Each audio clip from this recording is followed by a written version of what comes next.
أعوذ بالله من الشيطان الرجيم بسم الله الرحمن الرحيم الحمد لله رب العالمين آمنت بالله صدق الله مولانا العظيم إن الله وملائكته يصلون على النبي يا أيها الذين آمنوا صلوا عليه وسلموا تسليما اللهم صل على سيدنا ومولانا محمد معدن الجود والكرم وعلى آله وأصحابه وبارك وسلم. الحمدللہ آج اس بابرکت محفل میں جو ہمارے محترم مقام عزت مآب مسعود بھائی نے ہم سب کو دعوت دی اور ایاز بھائی کو یہ گھر ملا ماشاءاللہ، تو اس کی شکرانے میں اللہ اور اس کے محبوب کریم صلی اللہ علیہ وآلہ وسلم کے ذکر سے برکت حاصل کرنے کے لیے اس محفل کا انعقاد کیا گیا. اللہ سبحانہ وتعالیٰ ہم سب کا یہاں پہ آنا اپنی بارگاہ میں قبول و منظور فرمائے آمین. اور اس گھر میں اور جو بھی اس میں رہیں گے اللہ سب کو اپنی حفاظتوں کا احساس نصیب فرمائے. آمین آمین. ابھی آپ نے تلاوت کلام پاک بھی سنی اور خوبصورت آواز میں نعت پاک بھی.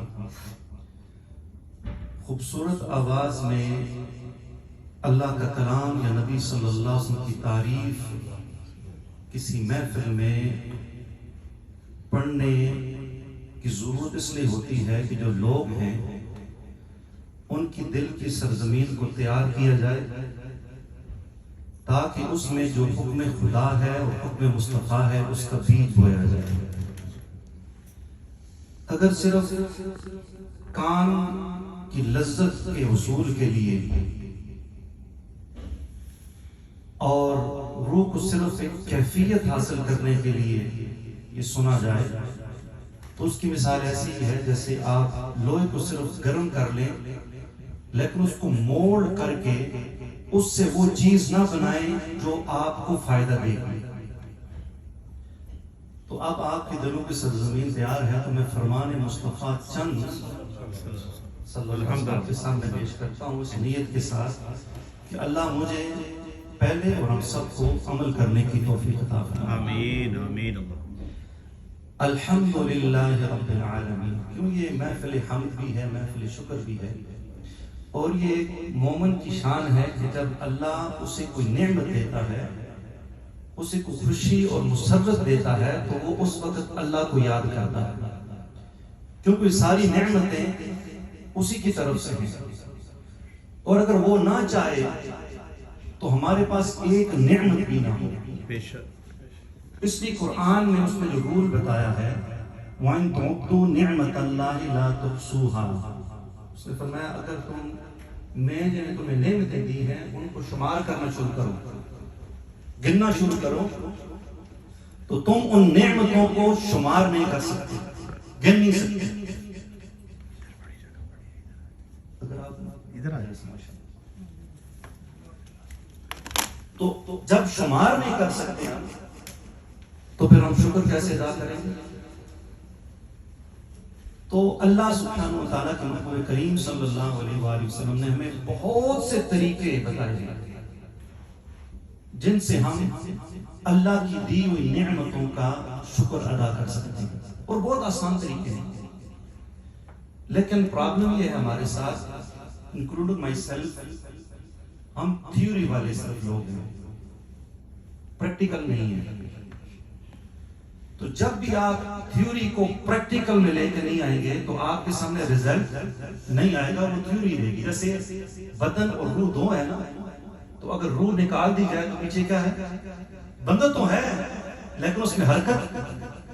تو وہ جو پریکٹیکل ہے یعنی حکم مصطفیٰ صلی اللہ علیہ وسلم سن لیا، ہمیں پتہ چل گیا، لیکن ہم نے اس کو امپلیمنٹ نہیں کیا تو کیا ہے؟ ہم کبھی بھی چاہے وہ دنیا ہو چاہے وہ آخرت ہو ہم کامیاب نہیں ہو سکتے. بظاہر ہم بھی اچیو کر لیں گے لیکن اس اچیومنٹ کے بعد بھی ہمیں جو سکون ہے وہ نہیں ملے گا. تو اس لیے شروع کرتے ہیں ہم صرف چند منٹوں میں. توجہ چاہوں گا، میں کوئی جو کو لکھ کے لاتا ہوں نا وہ آپ کے سامنے بیان کرتا ہوں. میرا کوئی حافظہ بھی اتنا مضبوط نہیں ہے کہ میں رٹا ماروں پہلے یاد کروں کہ میں سب کے سامنے جا کے بیان کروں گا اور بعد میں کہیں گے صاحب نے زبانی ساری گلاں کی تاکہ میں بیان کرنے کے بعد بھی محروم رہ جاؤں، میں لوگوں کو نصیحت کرنے کے بعد بھی ثواب سے محروم رہ جاؤں۔ مولا کانت علی مرتضیٰ کرم اللہ تعالیٰ مجھے فرماتے ہیں کہ سب سے بڑی محرومی اجر سے محرومی ہے۔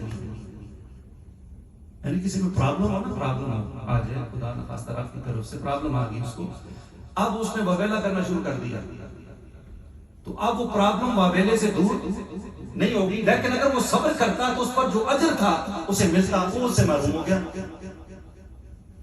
تو اسی طریقے سے جب خوشی ملی تو خوشی میں جب جس نے خوشی دی اس کو بندہ بھول جائے تو اس کے دو نقصان ہوتے ہیں۔ ایک نقصان یہ ہوتا ہے کہ وہ خوشی دوام میں تبدیل نہیں ہوتی، یاد رکھیے، کیونکہ اللہ نے فرمایا لَإِن شَكَرْتُمْ لَأَزِيدَنَّكُمْ، تو میرا شکر ادا کرو گے میں تمہیں مزید دوں گا۔ خوشی کو اگر آپ دوام چاہتے ہیں، اس میں ہمیشگی چاہتے ہیں، سکون میں ہمیشگی چاہتے ہیں، تو جب تھوڑا سا ملے تو بہت سا شکر ادا کریں تو اس سکون میں آپ کو دوام ملے گا۔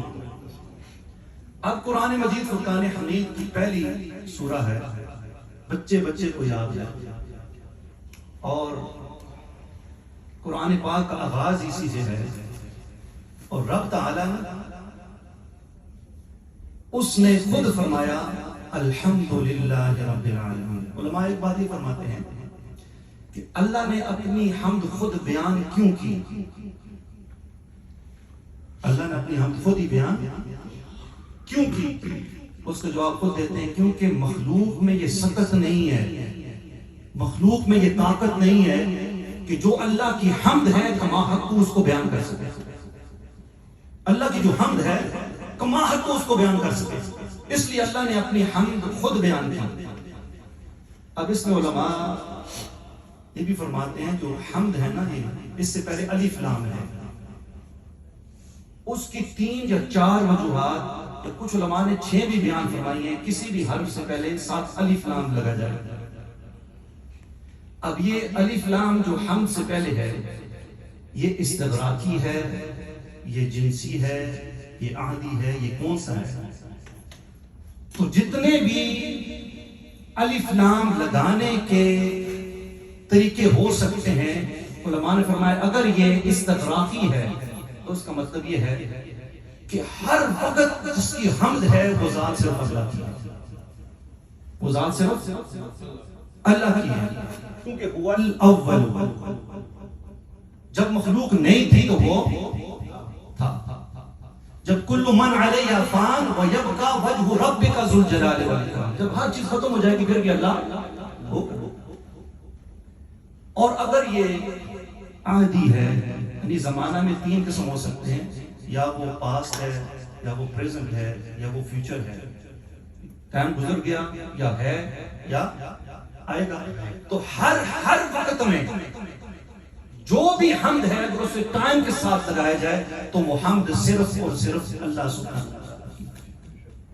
لیکن آپ نے دیکھا ہوگا ہم تو دوسروں کی بھی تعریف کرتے ہیں، بلکہ اگر دیکھا جائے تو اللہ نے اپنے محبوب کریم صلی اللہ علیہ وآلہ وسلم کو اسم عطا فرمایا، اس میں محمد صلی اللہ علیہ وسلم۔ اب اس کے اندر ہی اس کا معنی پوشیدہ ہے،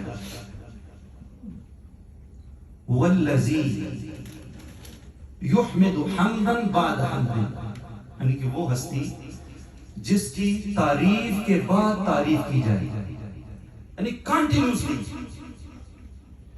اور حسان بن ثابت رضی اللہ عنہ کا شعر ہے جو کہ حضرت قصص الکبریٰ میں ذکر کیا گیا ہے، اس میں بھی ہے کہ اللہ کا نام محمود ہے، اور اللہ نے اپنے نام سے اپنے محبوب کا نام نکالا، اس سے مشتق ہے کہ اللہ محبوب ہے، محمود ہے، اور اس نے اپنے محبوب کا نام محمد رکھا صلی اللہ علیہ وسلم۔ تو اب اگر کسی اور کی بھی تعریف ہو، فار ایگزامپل رسول اللہ کی تعریف ہے، اور کتنی تعریف ہوتی ہے، ہم خوشی سے کرتے ہیں، اور وہ دل مومن کا دل ہوتا ہے جو رسول اللہ کی تعریف کر کے خوش بھی ہوتا ہے، سن کے خوش بھی ہوتا ہے. سبحان اللہ. اور وہ دل منافق کا ہوتا ہے جو رسول اللہ کے ذکر سے اس میں تھوڑی سی تنگی بھی آ جائے، ذرا بھی آ جائے. بے شک. تو اس میں یہ ہے کہ تعریف تو رسول کریم صلی اللہ علیہ وآلہ وسلم کی ہے، لیکن حقیقت میں وہ تعریف بھی اللہ ہی کی تعریف ہے. سبحان اللہ. سبحان اللہ. کیونکہ سند کی تعریف جو ہوتی ہے وہ سانے کی تعریف ہوتی ہے. آپ ایک خوبصورت برج دیکھتے ہیں اور برج دیکھ کے کہتے ہیں تو دیکھ کے کتنا زبردست برج ہے. کوئی بھی چیز آپ دیکھتے ہیں بناتے ہیں تو آپ نے بظاہر تعریف کی ہے اس پل کی، برج کی، لیکن اس پل کی تعریف کرنے میں جو پوشیدہ تعریف ہے وہ اس کی ہے جس نے اس پل کو ڈیزائن کیا. ڈیزائن کیا، اس کا ڈیزائن کیا، اس کو پروسیس سے گزارا ہے، تب ہمارے سامنے آ رہے ہیں. تو اگر رسول کریم صلی اللہ علیہ وآلہ وسلم کی کوئی تعریف کرتا ہے تو وہ حقیقت میں اللہ ہی کی تعریف. سبحان اللہ. سبحان اللہ. اور اللہ اپنی تعریف سے بہت خوش ہوتا ہے، سبحان اللہ. بہت خوش ہوتا ہے. لیکن ایک ہمیں دیکھنا چاہیے، ایک تو اپنی تعریف خود نہیں کرنی چاہیے، یاد رکھنا. ہاں کہیں ضرورت ہو تو کہہ سکتا ہے. دوسرا، اگر آپ کی تعریف کوئی کرے تو اس وقت آپ اپنے دل کی ذرا کیفیت کو دیکھیں.